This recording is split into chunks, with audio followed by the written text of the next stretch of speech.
ராமேஸ்வரத்தில் அனுமதி பெறாமல் சட்டவிரோதமாக மர்ம நபர்களால் இருசக்கர வாகனங்கள் வாடகைக்கு விடப்படுகிறது. இதனால் ஏற்படும் பாதிப்பு மற்றும் ஆபத்து குறித்து இந்திய கம்யூனிஸ்ட் கட்சி தலைவர் CR செந்தில்வேல் அவர்கள் கூறியதாவது: ராமேஸ்வரம் நகரத்துக்குள்ள பெரிய பெரிய பணக்காரர்கள் நிறைய பேர் இப்ப என்ன செய்யறாங்கன்னா, இந்த ஆட்டோ தொழிலாளர்களுடைய வாழ்க்கையை அளிக்கிற மாதிரி, அதே போல டாக்ஸி வேன் ஓட்டி பழைக்கக்கூடிய சாதாரண அன்றாட காட்சிகளை அவங்களுடைய பொழப்பை அளிக்கிற மாதிரி பைக்குகளை வாங்கி வாடகைக்கு விடுறாங்க. இது தமிழ்நாடு மோட்டார் வாகன சட்டப்படி தடை செய்யப்பட்ட ஒன்றாகும். தமிழ்நாட்டுல இதுக்கு அனுமதியே கிடையாது. ஆனால் இங்க ராமேஸ்வரம் நகரத்துக்குள்ள நூற்றுக்கணக்கான பைக்குகள் வாடகைக்கு விடப்படும். இதனால என்ன விளைவு வருது? ஒரு பக்கத்துல ஆட்டோ தொழில் முற்றிலுமாக அழிக்கப்படும். இன்னொரு புறத்துல இந்த சுற்றுலா பயணிகள் அந்த வாகனங்களை எடுத்துக்கொண்டு என்ன செய்யறாங்கன்னு சொன்னா, அவங்க ஓட்டிட்டு போகும்போது விபத்துக்குள்ளாயிடுறாங்க.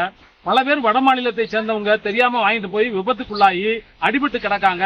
உயிருக்கு ஆபத்தான நிலைமையில ஆட்டோ தொழிலாளர்களை அவங்களை மீட்டு கொண்டு வந்து அரசு மருத்துவமனையில சேர்க்கிற ஒரு அவலங்கிறது நடக்குது. அது போக கப்புள்ஸா போறாங்க, ஜோடியா போறாங்க, இளஞ்சோடிகளா போறாங்க. பைக் வாங்கிட்டு அவங்க போற வழியில, தனுஷ்கோடியில போற வழியில அடர்ந்த காட்டு பகுதியில இறங்கி சுத்தி பாக்குறாங்க. அப்படி சுத்தி பார்க்கும் போது அவங்களுக்கு ஏதாவது ஒரு அசம்பாவிதம் நடந்தா இன்னைக்கு அது மிகப்பெரிய ஒரு விளைவை ராமேஸ்வரத்துல ஏற்படுத்த, பக்தர்களுக்கு அங்க ஆபத்தை ஏற்படுத்து. இது சம்பந்தமாக தொடர்ச்சியாக நாங்க காவல்துறையிட்ட, இங்க இருக்கக்கூடிய சுற்றுலா வாகன ஏற்பாட்டாளர்களும் அதே போல டிராவல்ஸ் சங்கம், ஆட்டோ தொழிலாளர்கள் எல்லாரும் தொடர்ச்சியாக நாங்க வருட கணக்குல வலியுறுத்திட்டே இருக்கோம். ஆனால் காவல்துறை கண்டுகொள்ளல.